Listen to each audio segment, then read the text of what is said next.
At one point, things got dicey when the trooper narrowly avoided a stopped SUV while evading spike strips.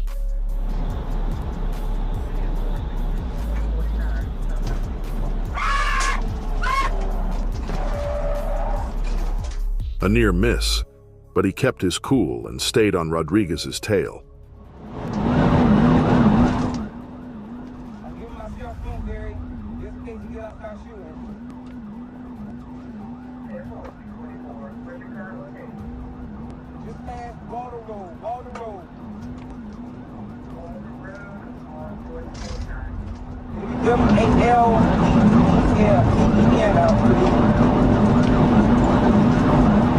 The chase ended on a remote back road when Rodriguez crashed. He was arrested on multiple charges, including aggravated assault on an officer, armed robbery, and firearm possession by a convicted felon. Authorities also confirmed his ties to the Latin Kings gang. In 2023, Rodriguez pleaded guilty to all charges and was sentenced to 35 years in prison. His reason for running? Likely the illegal firearm he had in the car.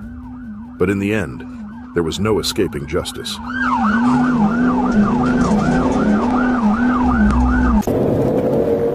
May 29, 2024, Duval County, Florida.